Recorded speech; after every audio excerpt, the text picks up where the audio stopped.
But, no matter what you've been through, having the proper perspective is not something that you could just assume and take for granted. In a lot of different ways, I've been put through the ringer in ways that nobody I know has, and I still find myself not appreciating things I should obviously appreciate. And so we see in this week's Torah portion that there's nothing automatic about perspective and appreciation. Even hundreds of years of slavery doesn't guarantee that you'll have an appreciation of freedom that you'd think that you would. Reading through this week's portion, and even starting the next week's portion, which we do during the prayer services on Shabbat afternoon. In the Shabbat morning, we read the entire Torah portion of the week, and then in the afternoon service, we read the beginning of the next week's portion. And the stories we encounter, I was starting to weave them together into this sort of thematic pattern, which I'd never considered before, and I'm eager to share it with you and see if you agree with me. So the first piece of the series, we see in the first verse of chapter 11 of this week's portion, Vayihi ha'am mit'onenim ra be'oznei Hashem. The people took to seeking complaints. It was evil in the ears of Hashem, and Hashem heard, and his wrath flared, and a fire of Hashem burned against them, and it consumed the edge of the camp. Now, what that means, the edge of the camp is up for debate. It's talking about maybe the leaders, because the leaders didn't curtail or control them. But either way, it starts by telling us that the people were complaining. It doesn't necessarily say what they were complaining about. That becomes a little bit more clear a little bit later, but it just starts by telling us that they were just complaining. And I think that that the Torah may be conveying to us a deeper truth that quite often, if not always, the subject of a complaint is not the real problem. The deeper issue is the fundamental prism of ingratitude, which is distorting the prism of reality, causing what is usually a barrage of complaints to rise to the surface all at once. And I think, by the way, when I look at Dvash, I think sometimes Hashem sends his children into our lives to see these truths in their most extreme, obvious, basic forms. And I see with Dvash, particularly when Dvash gets tired, and everything turns into a complaint, no matter how inane and ridiculous it is. Simply opening up the wrapper of a date bar incorrectly can cause a meltdown of historic proportions. I think it's adorable when she does that. Shayna doesn't. We agree to disagree. But anyways, we hear the nature of their complaint, and it was coming from a craving, right? Here's the verse. The Erev Rav, we could talk about that another time, the rabble that was amongst them cultivated a craving, and the children of Israel wept once more and said, who will give us meat? We remember the fish that we ate in Egypt free of charge, the cucumbers, the melons, the leeks, onions, and garlic. But now our life is parched and there is nothing, and we have nothing to anticipate but the manna.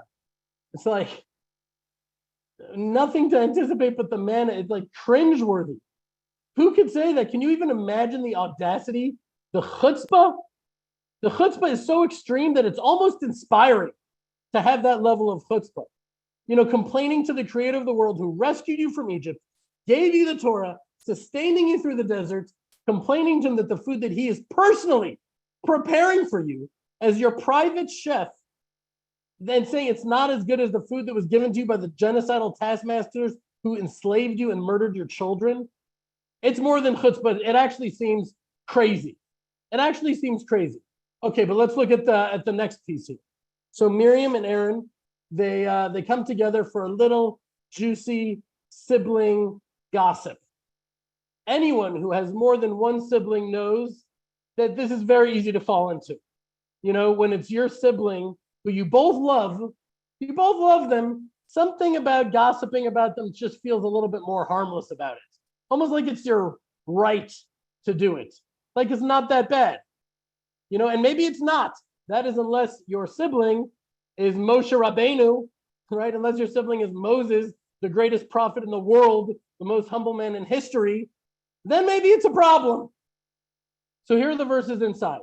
Miriam and Aaron spoke against Moses regarding the Cushite woman that he had married. For he married a Cushite woman. They said, was it only Moses that Hashem spoke? Did he not speak to us as well? And Hashem heard. Of course he heard. He hears everything.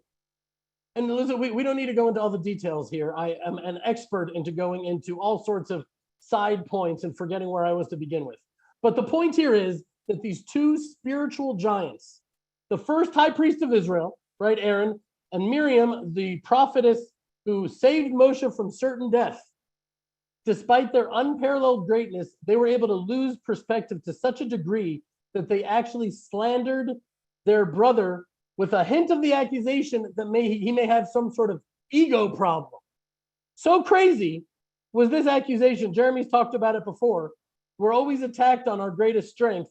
So crazy was this accusation that the truth that the Torah assures us in the very next verse that not only was Moshe very humble, but that he was the most humble person on the face of the earth.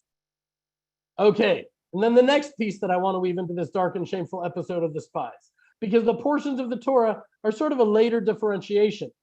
So, we've spoken about this in the past. It's the next portion, the beginning of the next portion. We'll talk about it next week. Moshe sent the spies into the land, and they were not supposed to be spies at all. What were they supposed to be?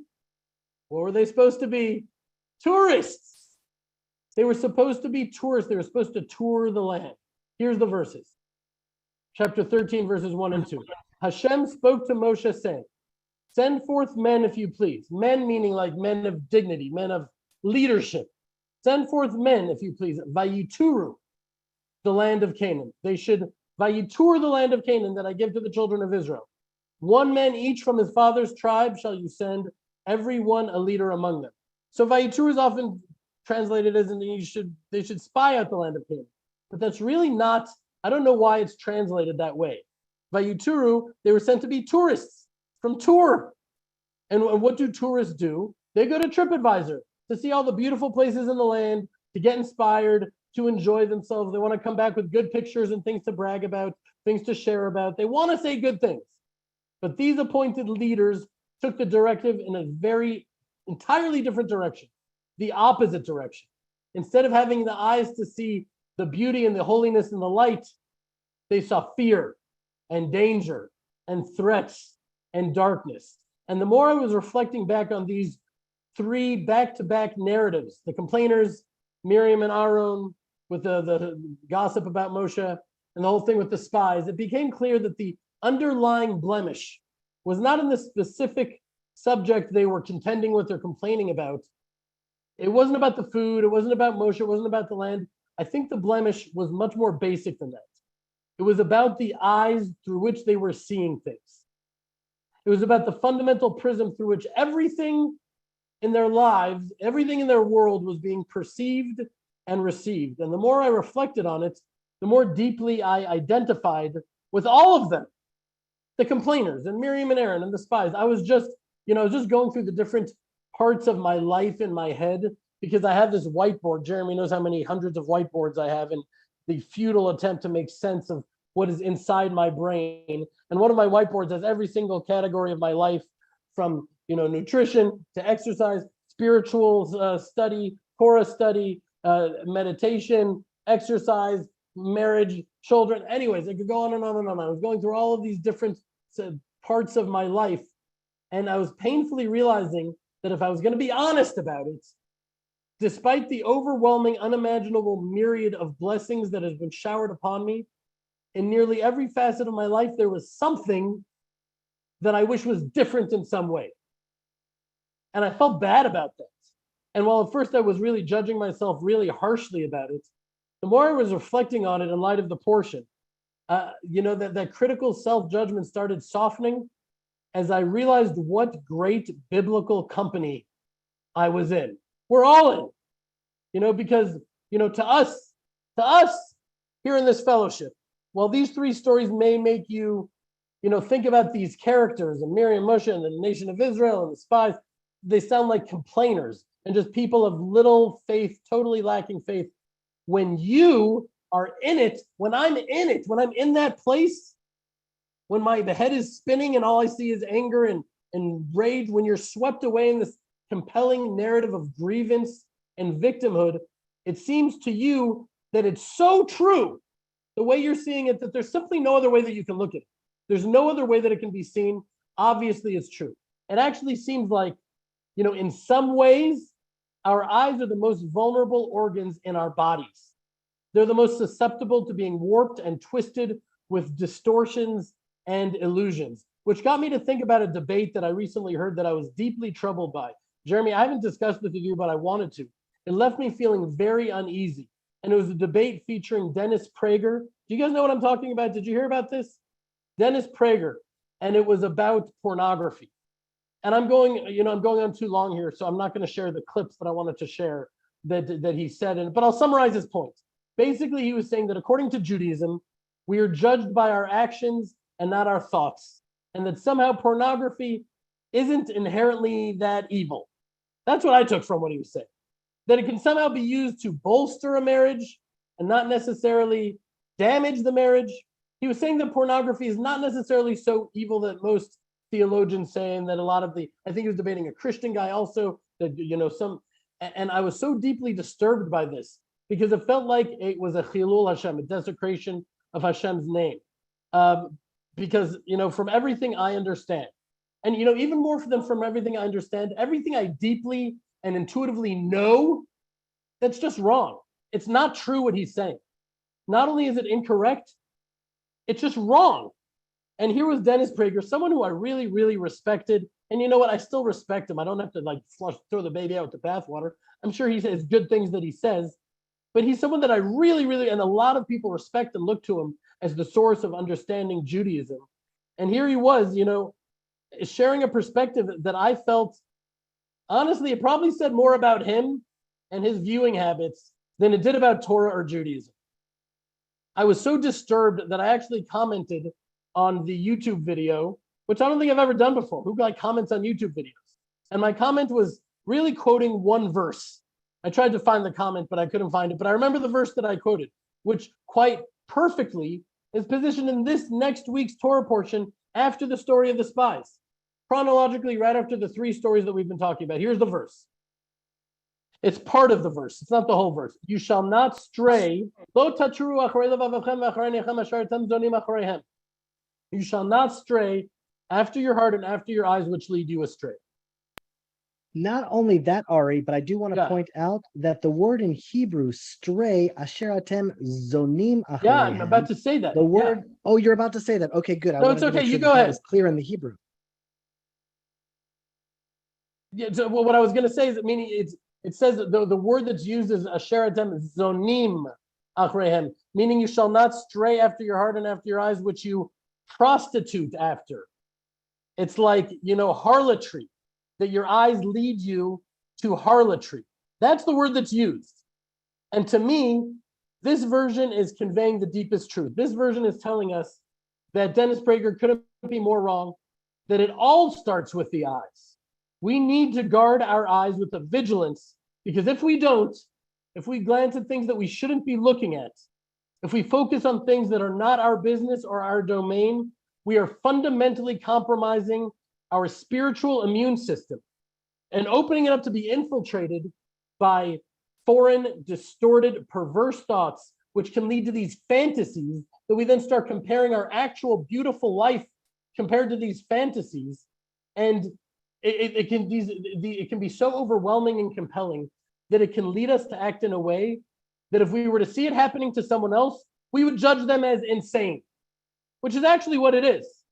If we allow our eyes to excessively see and focus on that which we shouldn't, it can actually lead us to momentary psychosis, to temporary insanity. It's an idea in Torah Judaism, which is one of the reasons, by the way, that someone that commits suicide, God forbid, is able to be buried in a Jewish cemetery. Because the sages of Israel say that we assume that in that moment, right as it's happening before it happens, they were in this moment of total temporary insanity that they can't even be judged for that. And so it leads us to temporary insanity and to act in ways that are so, the dissonance between our values and our self-perception and who we perceive ourselves to that action causes us to feel irreconcilably dark in a world of shame and regret. It's somewhere that I've been, it's numerous times in my life, all because we were looking at things and focusing upon things which we shouldn't. And this is why we cover our eyes every morning and every night and pronounce the deepest truth. Shema Yisrael, Adonai Eloheinu, Adonai Echad. Hear, O Israel, Hashem is our God, Hashem is one. We recite that so that we can remember that Hashem is oneness. He's behind everything, and everything Hashem does is good, everything that happens is good. And how can we make sure to see it that way? The next verse tells us. We say it every day, twice a day at least. The next verse tells us as we read in the Shema, and you shall love the Lord your God with all your heart and all your soul and all your might. With love. Love is the only way. Love is the only way we can defeat this. Love is the only way we can really embrace and rise to this occasion. Which, why am I happy when Dvash wakes me up 5 times throughout the night? Why do I think that the tantrums that she throws about the color of her spoon are so adorable?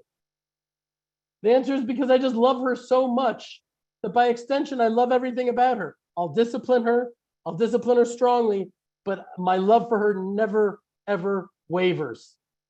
This world can be very compelling, and the masks and the illusions of duality in this world can be so convincing, which is why we need to be constantly immersed in Torah and in prayer and in acts of holiness, because boredom and squandering time on silliness and emptiness can carry more of a price than we think.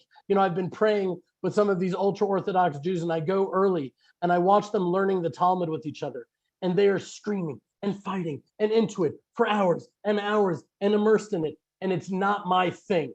But you know what? I get why they do it, because at least it is giving very serious, hard focus on Torah and Hashem's laws and Hashem's words.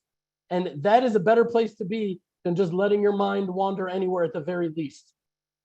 So anyways, before I end this message to you, because I know I'm way over time here, I just want to say, that I struggle with this stuff like I'm sure all of you do. Actually, probably many of you don't. But I struggle with it just as much as you, if not more. And there are times that I have fallen on my face. But I want to bless us that we judge ourselves with the knowledge that the nation of Israel fell on their faces right after the giving of the Torah, that they complained to God right after the great revelation of the Torah, that Miriam the prophetess and Aaron the high priest fell on their faces when talking about Moses, the most humble man ever, and that the princes of the tribes of Israel fell on their faces so magnificently that we're still paying the price of the slander they spoke about the land of Israel, all because they saw it through the wrong prism. And we're going to fall into it again. So we're in good company in our failures. But the key to staying strong, the key to staying in that good company that we just spoke about, is rising up again and again, even stronger, having learned from our mistakes and internalizing those lessons to see the world through a prism of goodness and blessing. And only words of blessing and praise and positivity should emerge from our mouths.